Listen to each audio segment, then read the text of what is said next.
On voit ça dans les cages du jardin zoologique quand on observe le comportement des animaux.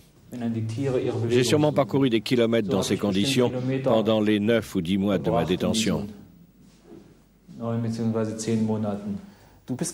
Tu n'es pas un criminel, tu as juste usé de ta liberté d'opinion. On te roue de coups, ou alors on t'enferme dans une cave ou dans une cellule, ton sort est réglé. Ils veulent jouir de leur pouvoir. Ils essaient de te pousser à bout.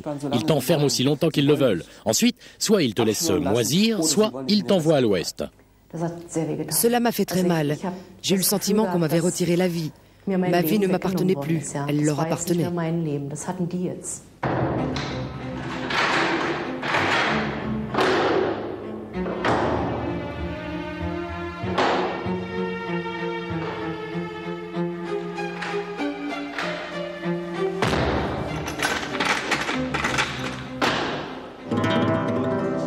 Die Mauer steht, Wind drüber weht, nach Süden und nach Norden. Ein Bild von dir, ein Blatt Papier.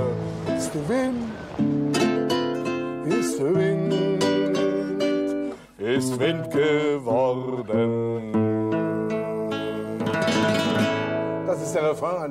C'est le refrain d'une chanson que j'ai écrite en 1961, c'est-à-dire l'année où le mur a été construit. Les paroles disent « Le mur est là, le vent souffle par-dessus ». Cela paraît bien inoffensif, mais sur le plan politique, c'était une aberration. Car officiellement, il fallait dire en RDA « Rempart de protection antifasciste ». Mais comment peut-on chanter un truc pareil? Les gens se seraient tordus de rire, ou cela les aurait répugnés. J'ai donc écrit « Le mur est là, le vent souffle par-dessus », et cela suffisait déjà à l'époque pour interdire une chanson pareille. Biermann quitta l'Allemagne de l'Ouest pour la RDA en 1953. Il croyait au socialisme. Son ami Robert Havemann avait été emprisonné par les nazis pendant 10 ans pour ses convictions. 2 communistes allemands. Je n'étais ni opposant, ni un dissident. Comme beaucoup d'autres jeunes communistes de mon genre, je pensais que le mur était un mal nécessaire. La RDA se vidait comme un seau percé. Des millions de gens s'en allaient. On ne pouvait pas stopper l'hémorragie, le bateau coulait. Il fallait donc bien colmater les brèches. J'étais donc du même avis que les dirigeants du parti sur cette question. En revanche, j'étais persuadé que c'était de notre faute, et non à cause de l'ennemi à l'ouest que les gens partaient, et que c'était bien nous, les idiots, les criminels et les imbéciles qui faisions fuir le peuple. Pour Walter Ulbricht, chef de l'État et du parti, et ses camarades, ces idées constituaient une menace. Le moindre opposant était un ennemi de l'État. Il fallait donc le mettre hors d'état de nuire. Ce principe fut mis en pratique jusqu'à la fin du règne du SED, le Parti socialiste unifié. En été 1965, Biermann apprend ce qu'il advient de ceux qui se prétendent pacifistes.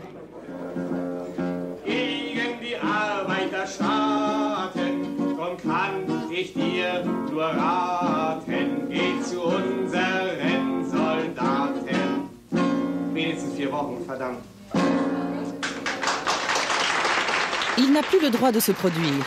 Très vite, la seule musique controversée que l'on entend en RDA vient de l'Ouest. Quand, par exemple, les Rolling Stones donnent un concert à proximité immédiate du mur en 1965.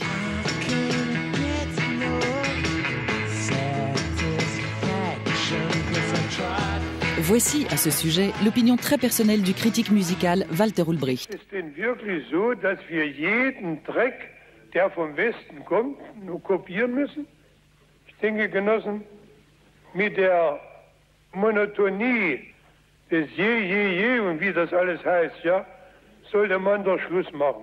Help, I need somebody, help, not just anybody, help, you know I need someone, help. Et donc on nous interdisait d'écouter les Beatles. Tout était pervers et les garçons ne pouvaient ni avoir les cheveux longs, ni porter de froc. Vous savez, ces sortes de capuches. Si un des garçons avait le malheur d'avoir les cheveux longs, il se faisait arrêter dans la rue, emmener au poste et on lui faisait la coupe SED. Les enfants choyés du parti. Le barde de la FDJ, Hartmut König et ses choristes.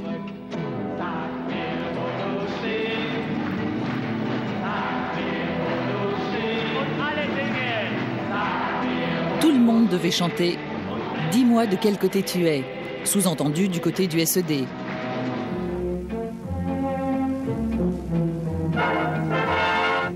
La musique n'était pas le seul domaine que le parti voulait mettre au pas. Tous les autres domaines culturels étaient visés.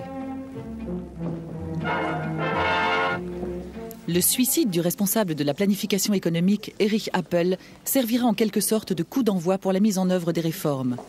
Lors de l'assemblée plénière du comité central en 1965, il est en fait question de trouver des solutions pour sortir de la grave crise économique. Comme Appel n'est plus à leur disposition, un autre sujet sera à l'ordre du jour.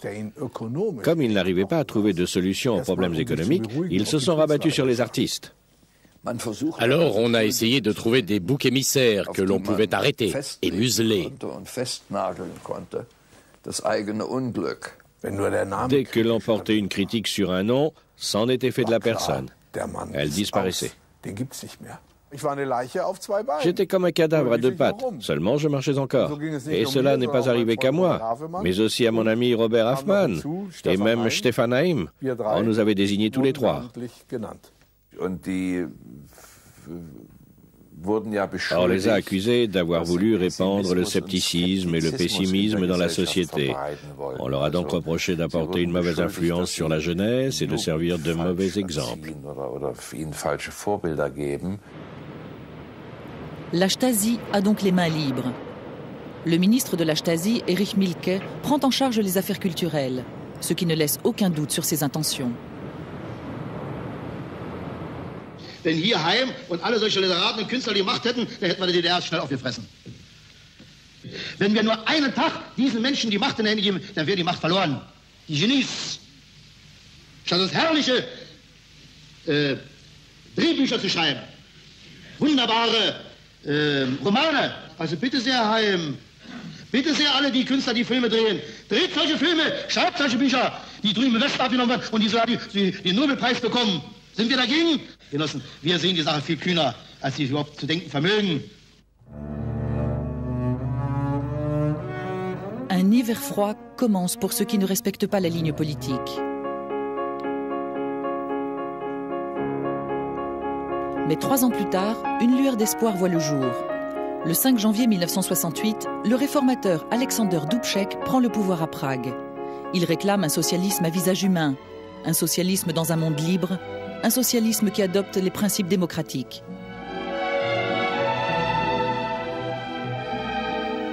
C'était notre printemps. Nous nous sommes aperçus que les gens aimaient leur chef d'État, et ce dans un pays socialiste. C'était une chose impensable pour nous.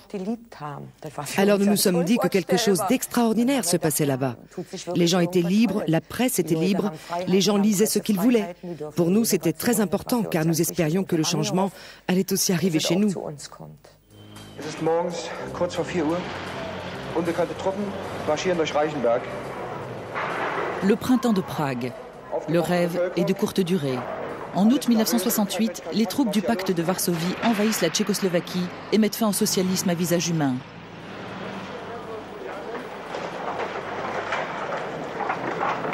En regardant cela, on ne pouvait qu'avoir le cœur brisé.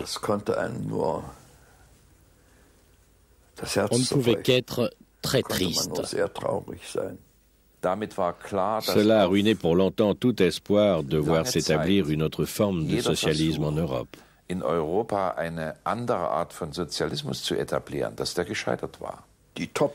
Les grands patrons du SED ont toujours été les plus conservateurs parmi tous ceux du camp socialiste. Tel était le cas en 1968.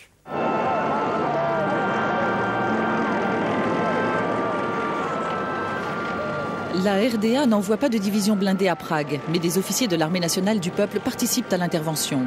En 1939, la Tchécoslovaquie avait été occupée par les nazis. Maintenant, ce sont des jeunes socialistes qui se font complices de l'occupation. Je me suis toujours dit, mais il faut dire au gouvernement qu'il se trompe. On était tout de même un peu naïfs, c'était terrible. C'était une gifle contrevenant à tout sens moral.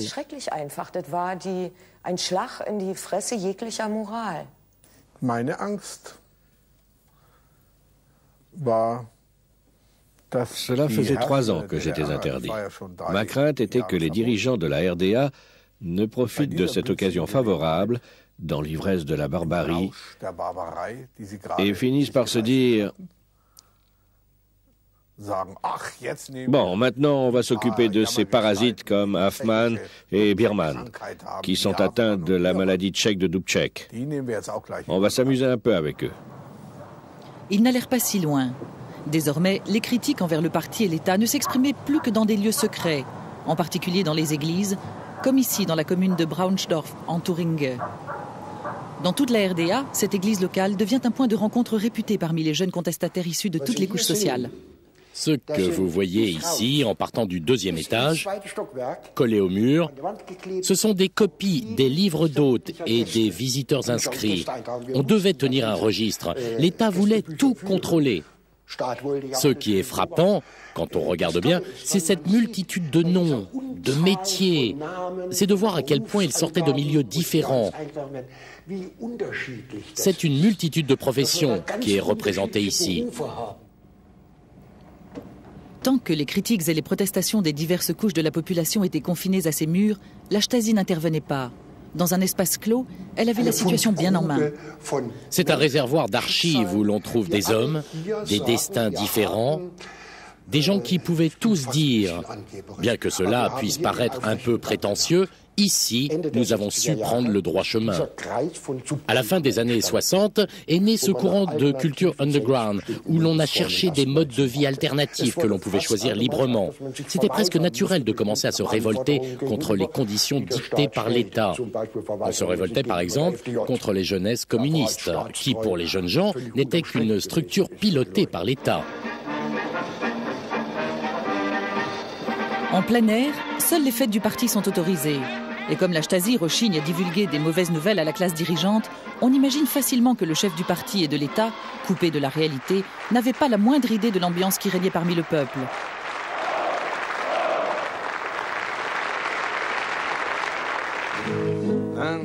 Un facteur de déstabilisation de premier ordre. Tel était considéré le chanteur Wolf Biermann. Certes, on l'autorise à interpréter ses chansons engagées, mais tout seul, chez lui, à la grande colère de ses nombreux fans. Puis le parti a une idée. On l'autorise à partir en tournée à l'Ouest. Als ich hörte, dass 6.500 Leute hier sein sollen oder noch mehr sind, glaube ich, jetzt drin, da kriegte ich einen Bammel. Aber irgendwie kommt es mir gar nicht so übergroß vor. Vielleicht kommt es daher, dass ich die ganzen letzten 12 Jahre immer im Zimmer gesungen habe.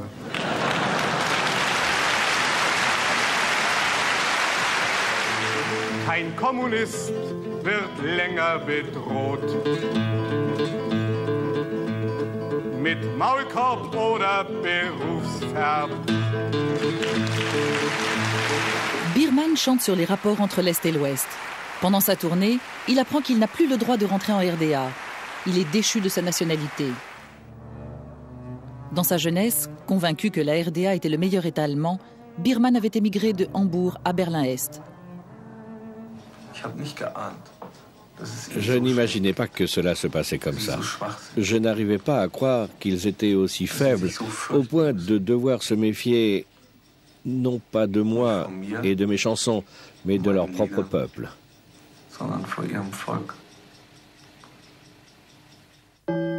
Hier ist das deutsche Fernsehen mit der Tagesschau.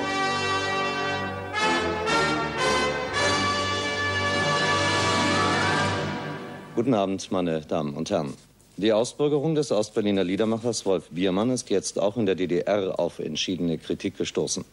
13 namhafte Schriftsteller solidarisierten sich heute mit Biermann und forderten in einer gemeinsamen Protesterklärung die DDR-Führung auf, die beschlossene Maßnahme zu überdenken. Les nazis avaient utilisé exactement la même méthode, celle de déchoir de sa nationalité un opposant. Ce n'était donc pas une méthode très honnête, ce n'était pas très intelligent de leur part. Mais le pire, c'est que cela ne touchait pas que Biermann, mais tous les artistes, tous les écrivains, les peintres et encore bien d'autres, enfin tous ceux qui osaient créer quelque chose qui sorte du moule socialiste. Eux aussi pouvaient être déchus de leur nationalité. Je rentrais chez moi quand mon ex-mari Klaus Schlesinger me dit « Tu sais, on a tous signé, j'ai même rajouté ton nom. » Et je me suis dit « Quelle chance !» Auparavant, on n'avait jamais vu un tel élan de solidarité vis-à-vis d'un homme frappé d'une injustice flagrante, surtout dans le climat de suspicion qui régnait à l'époque. C'était un événement politique de premier ordre. Dans mon cercle d'amis, personne n'a été arrêté. C'est qu'il y avait des écrivains de réputation mondiale et pour cette raison, ils n'osaient pas les arrêter. Ceux qui étaient vraiment persécutés étaient de jeunes gens de Jena, des étudiants, des ouvriers, des chanteurs, des artistes inconnus. Ceux-là étaient arrêtés et battus et subissaient je ne sais quel supplice.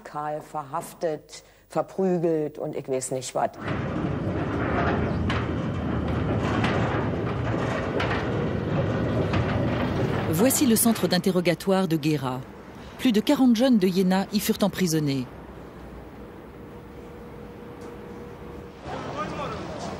Ils avaient tous protesté par écrit contre l'expulsion de Biermann. La révolte contre le traitement arbitraire du chanteur ne pouvait plus se contenir dans des lieux clos. Nous avions toujours profité de Biermann quand il voulait bien nous prêter sa voix. Il a exprimé des choses que nous ne pouvions pas dire avec nos propres mots. Par exemple, quand il y avait des tensions à l'école, quelqu'un se mettait à siffler doucement.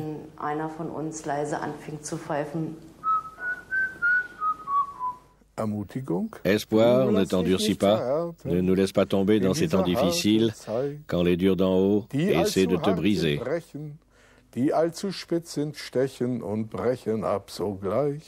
Cela suffisait déjà pour nous détendre un peu. Pour certains, l'incarcération pouvait durer jusqu'à 8 mois. La Stasi les considérait comme les ennemis de l'État et les traitait comme tels. À cette époque, Renate Elmenreich était enceinte. Il y avait ces tabourets. Avec mon gros ventre, je ne pouvais pas m'asseoir dessus. C'était terrible. Je pouvais seulement m'adosser au mur. J'avais toujours envie de bouger et de marcher. Et je devais aussi souvent aller aux toilettes, comme cela arrive quand la grossesse est avancée. Mais comme il n'y avait apparemment pas de femme parmi le personnel de la maison, un officier devait toujours m'y accompagner. Et celui-ci n'attendait même pas devant la porte. Il entrait à l'intérieur avec moi. Et il ne se retournait pas non plus. Au contraire, il se postait devant moi et me regardait pendant que j'étais assise sur la lunette.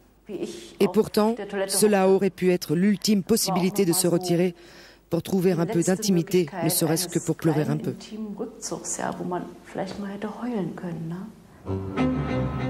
Aucun d'entre eux n'était pour l'abolition du socialisme, bien au contraire. Leur seul crime est d'avoir protesté publiquement contre une décision prise par le parti et le gouvernement, à savoir l'expulsion du communiste Biermann. Ce n'était pas comme ça qu'ils avaient imaginé le socialisme. Je crois que nous avons tous plus ou moins rêvé d'un socialisme un peu meilleur. Et nous pensions, mon Dieu, ce vieux parti débile a tout saboté. Il a complètement gâché le beau projet du socialisme. Le vieux parti débile faisait tout pour mettre les critiques définitivement hors d'état de nuire. Mais ils ne pouvaient pas non plus tous les déchoir de leur nationalité ou les incarcérer. Dans le quartier de Grünheide, le parti bloque l'accès à la maison numéro 48. Même les journalistes de la télévision ouest-allemande n'y ont pas accès. Je viens de vous dire que le périmètre est interdit d'accès, tant pour les citoyens de la RDA que pour ceux de la RFA. Pouvez-vous nous dire pourquoi? Non, ce n'est pas nécessaire. Ici habite un homme très dangereux, le célèbre professeur Robert Havmann, contestataire du régime. Depuis que Biermann est déchu de sa nationalité, il est placé en résidence surveillée. En 1943, il fut condamné à mort par les nazis pour avoir été membre du Parti communiste allemand. Cependant, il survécut à la guerre et devint un membre choyé du SED. Mais depuis le début des années 60, ses conceptions du socialisme diffèrent de celles du parti. Maintenant, la police le surveille pour l'isoler du peuple. On les méprisait. C'étaient des agents de la Stasi relativement jeunes, mobilisés de tous les coins de la RDA. Ils devaient assurer la mission, bien qu'ils ignoraient sûrement qui était Robert Havemann. Et on le voyait bien, pendant leur mission, ils n'étaient pas très sûrs d'eux. Ils devaient se dire « Mais qu'est-ce qu'on fout ici ?» 3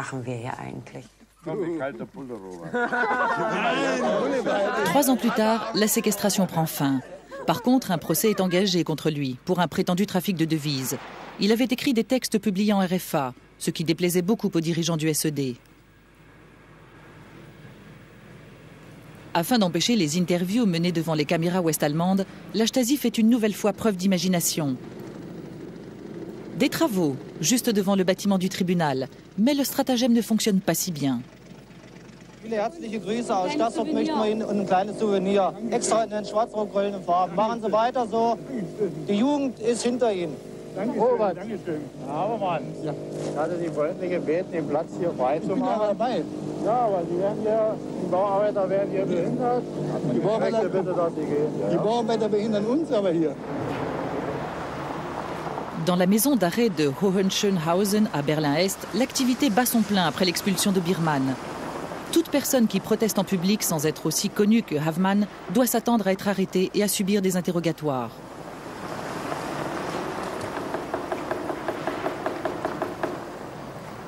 L'isolement forcé est une méthode récurrente pour mettre les détenus à bout de nerfs. Les coups contre la fenêtre peuvent contribuer à briser la solitude. Pour prendre contact avec les autres cellules, on utilisait l'alphabet. Pour la lettre A, on tapait un coup, pour le B, 2 coups, et ainsi de suite. C'était un moyen de prendre contact, bien que ce moyen ait été souvent maîtrisé par la Stasi. Parfois, elle employait des mouchards qu'elle plaçait dans les cellules, mais on arrivait quand même à établir des contacts rapides et authentiques, ce qui était très important pour tenir le coup. Jürgen Fuchs restera 9 mois en prison. On l'interroge en permanence. Puis on propose à l'écrivain, décédé au printemps 1999, de partir vers l'ouest. Un grand nombre de dissidents connaît le même destin.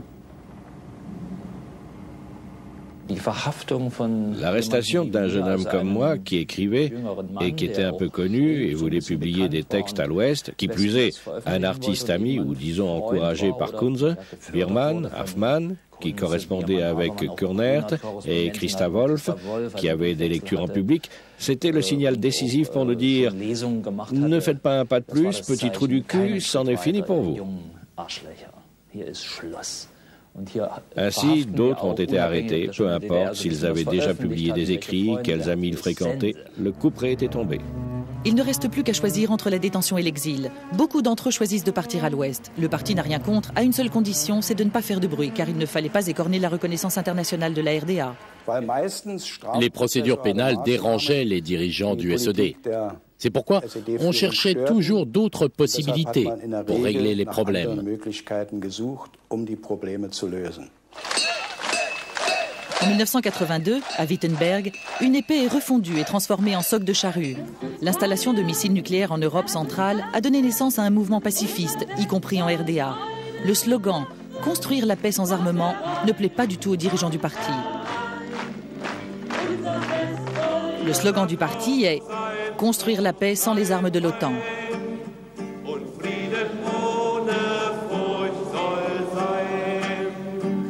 On interdit également de montrer le symbole de l'organisation pacifiste, les épées pour les socs de charrue. Mais la Stasi ne parvient pas à empêcher l'organisation de petits rassemblements. En règle générale, les regroupements pacifistes ont lieu à l'intérieur des églises, comme ici dans la commune du prêtre Rainer Eppelmann, qui organise régulièrement ce qu'on appelait des messes de blues.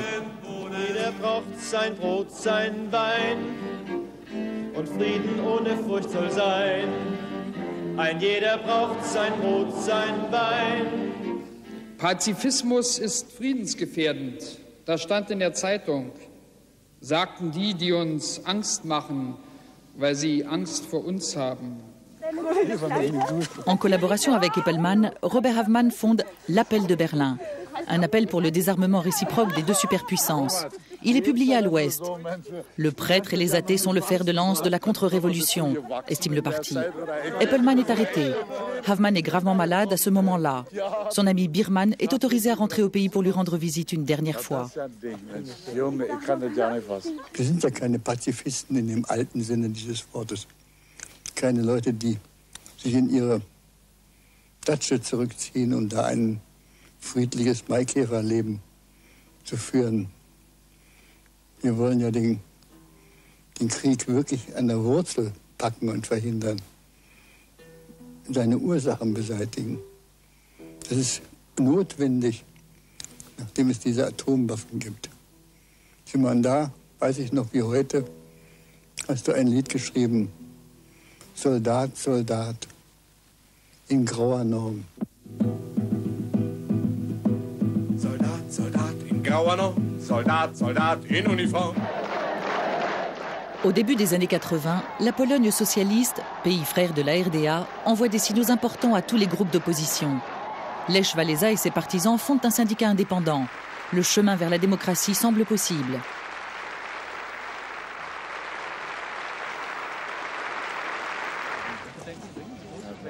Roland Jahn fait partie des mouvements pacifistes de Jena. Il se fait connaître à travers de nombreuses actions. Il parcourt, par exemple, la ville à bicyclette munie d'un drapeau de Solidarność. Dans la ville universitaire de Jena, les groupes d'opposants sont particulièrement actifs. Au sein des cercles de Jena, on trouve aussi Matthias Domaschke. Il meurt dans d'étranges conditions dans les prisons de la Stasi. D'après elle, il se serait pendu à l'aide de ce conduit de chauffage. Mais ses amis n'en croient pas un mot. L'événement le plus marquant de l'époque de la RDA a été pour moi la mort de mon ami Matthias Domaschke. Je me suis alors rendu compte que ce n'était plus un jeu. Il ne se contentait pas de t'arrêter pour te relâcher peu de temps après. Aucun de ses amis n'a cru à la thèse du suicide, même pas au début. Je ne doutais pas non plus que la Stasi ait été capable de détruire le moral des gens les plus optimistes, au point de leur faire perdre le goût de la vie. Ils étaient capables de tout. La mort de Matthias Domaschke indigne l'opposition. Des manifestations s'organisent à Jena. Roland Jahn et ses amis font passer des photos à l'Ouest.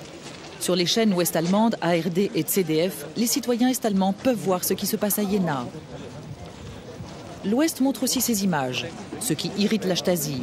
L'opposition profite des médias ouest-allemands de façon ciblée.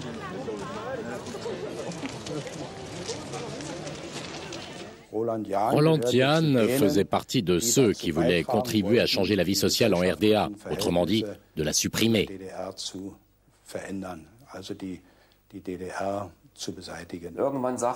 On m'a dit des choses comme « tu es un vrai poison et le poison, il faut le placer dans une armoire et la verrouiller ». J'ai alors compris que la coupe était pleine et un jour, ils sont venus me chercher. Jahn est expulsé vers la République fédérale, menottes aux poignets. Des manifestations s'organisent dans les rues, y compris dans la capitale de la RDA.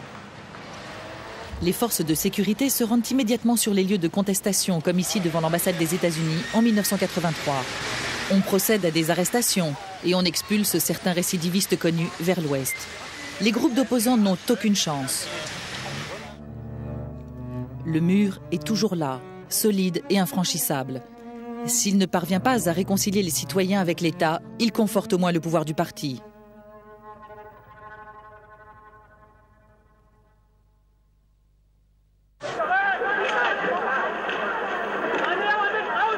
Malgré le danger de mort qu'ils encourent, des hommes essaient toujours de le franchir.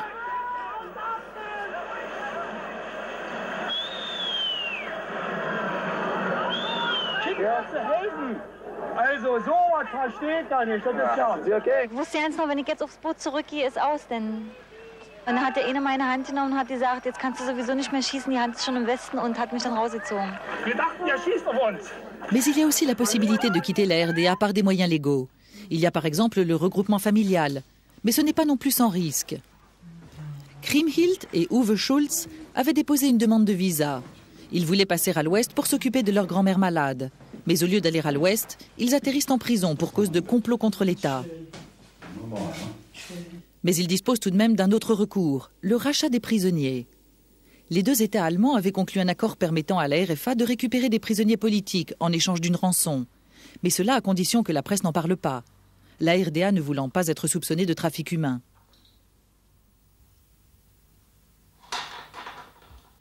J'ai appris plus tard, grâce à mes co-détenus, que l'on pouvait racheter sa liberté. Beaucoup d'entre eux étaient bien informés à ce sujet. Mais je m'étais dit, comment veux-tu y parvenir? Tu ne sais pas comment ce système fonctionne. Comment peux-tu y arriver? Wie sollst du dorthin kommen? Du weißt darüber nichts und dann kannst du auch da nicht hinkommen.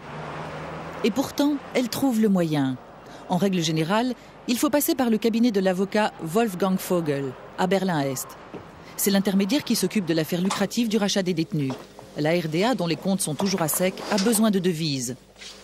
Alors pourquoi ne pas vendre à l'Ouest des détenus qui, de toute façon, entendent coûte que coûte fuir le socialisme réel? Avec le temps, 34 000 cas sont enregistrés. Et la note est salée. À l'origine, si je me souviens bien, on avait négocié environ 20 000 euros par personne. Ensuite, on a engagé une vraie partie de poker à coût de marchandage. On est monté à 40 000 euros.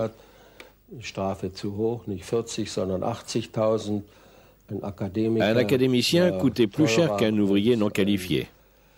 À vrai dire, ce type d'enchère nous a littéralement dégoûtés. Et c'est Herbert Wehner qui avait dit à l'époque « Il faut demander le même prix pour tout le monde. Nous ne faisons pas un commerce de fruits et légumes. »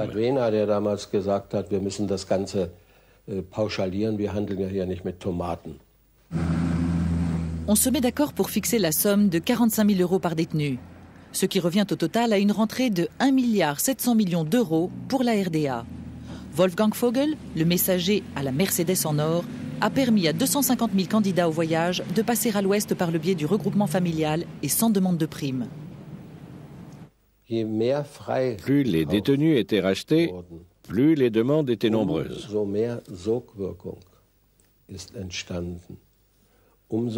Ceux qui étaient restés en RDA ont redoublé d'efforts et ils se sont encore plus acharnés, car ils savaient qu'en se faisant arrêter, ils avaient une chance. Alors, tu suis la même voie que ton voisin a emprunté. Les langues se déliaient quand même à l'époque, mais dans des lieux clos, pas publiquement. On espérait toujours recevoir une aide de l'Ouest.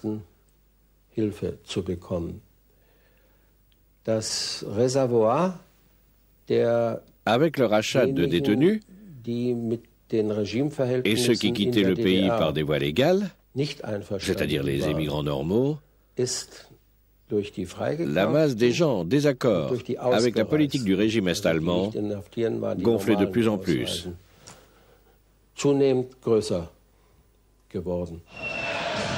Juin 1987. De l'autre côté du mur, à l'ouest, on donne un concert de rock. La foule qui se rassemble à l'est veut juste écouter la musique. Mais les rassemblements en plein air restent interdits. La police et la Stasi font tout pour transformer ce rassemblement inoffensif en manifestation politique.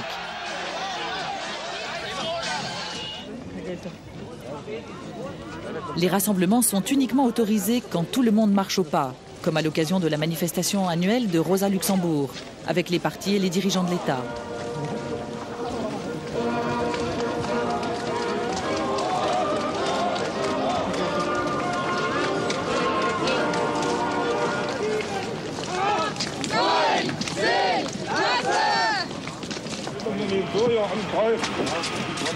En 1988, quelques opposants entendent rendre hommage à la révolutionnaire allemande à leur façon.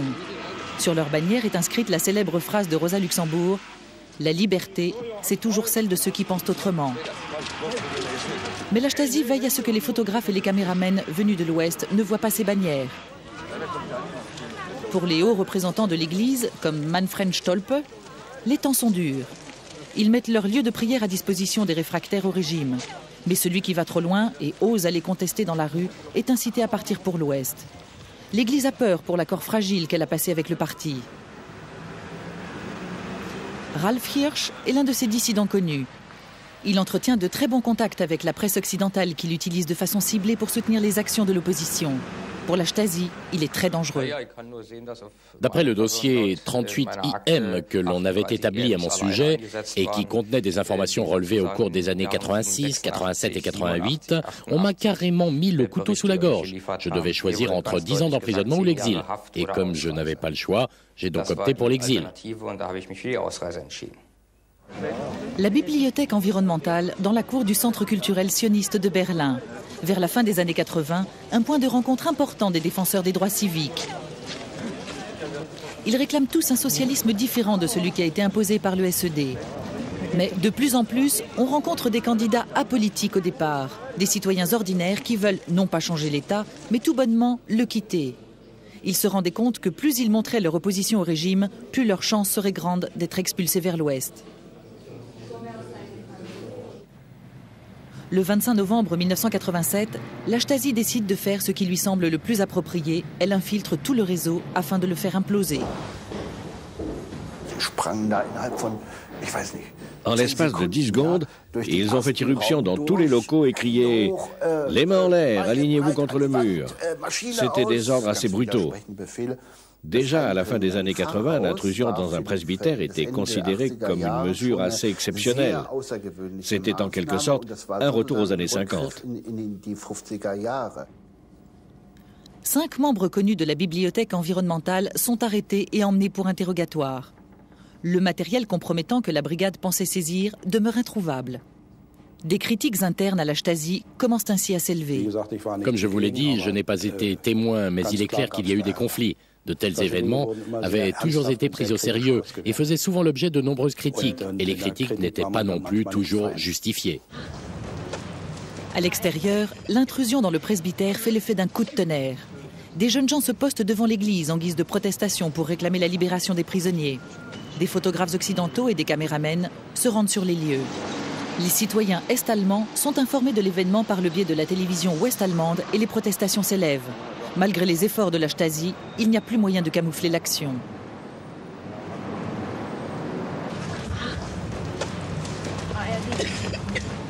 Une semaine plus tard, on relâche les 5 personnes arrêtées sur l'ordre personnel du secrétaire général. Dans cette affaire, c'est Erich Honecker qui a donné l'ordre à Erich Mielke de relâcher les gens. Car Mielke était certainement d'un avis différent et les aurait volontiers laissés croupir en prison.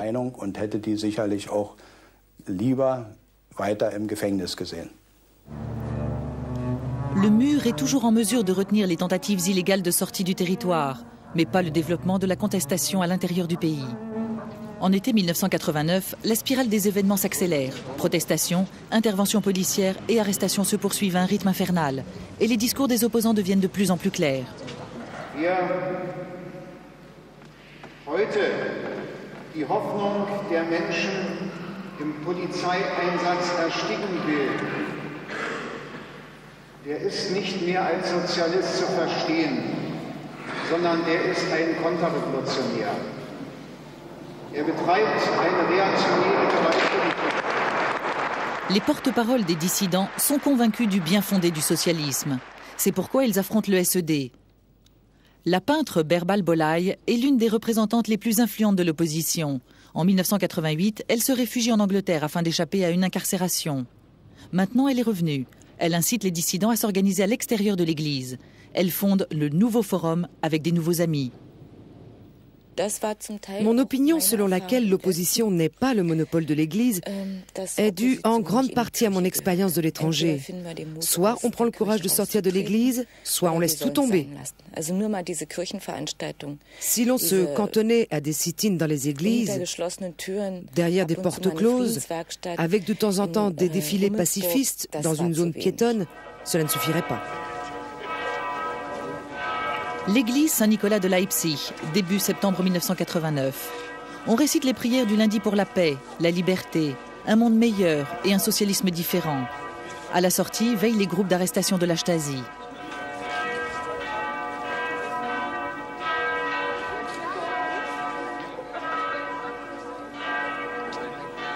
Dans les rues latérales, la police est-allemande du peuple se tient prête. Les premières banderoles sont déployées. « Nous resterons ici », disent les uns. « Nous voulons partir », disent les autres. Et enfin, la Stasi dehors.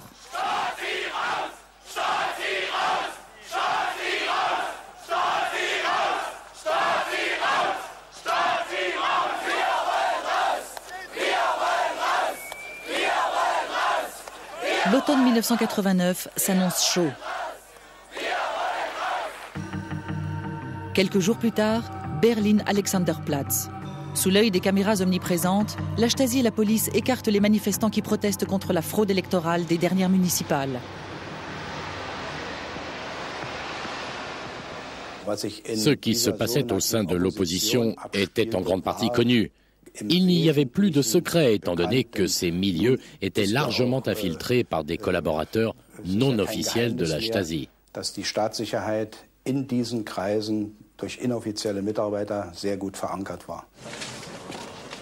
La presse occidentale est invitée le 7 octobre à l'anniversaire de la naissance de la RDA. Les journalistes s'intéressent surtout aux mouvements d'opposition qui se livrent le plus souvent à des protestations silencieuses.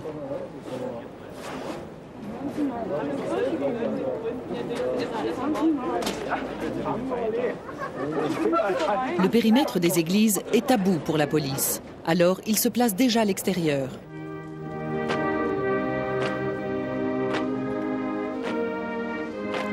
Les festivités de la cérémonie annuelle ont commencé. Une gerbe est déposée à la Nouvelle Garde, postée à Unter den Linden, en mémoire aux victimes du militarisme et du fascisme. L'armée nationale du peuple défile au pas de loi datant de l'époque prussienne contre le déclin du pouvoir des ouvriers et des paysans.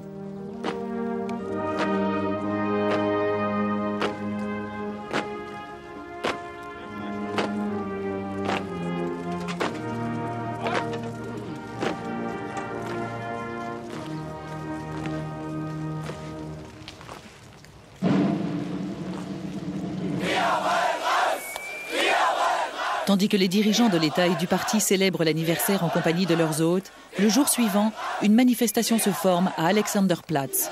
Des milliers de manifestants parcourent les rues de la capitale en criant « Nous resterons ici ».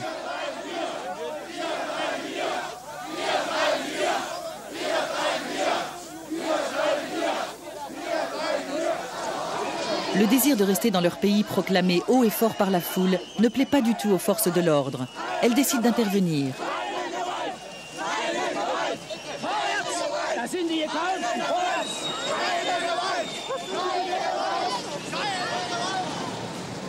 Cette nuit-là, Berlin-Est ressemble à un camp militaire. Quelques semaines plus tard, le SED abandonne la partie. Les dissidents ne sont pas parvenus à renverser le régime. Ils ont toujours été trop faibles pour le faire. Mais ils sont tout de même parvenus à provoquer la capitulation du parti face au peuple.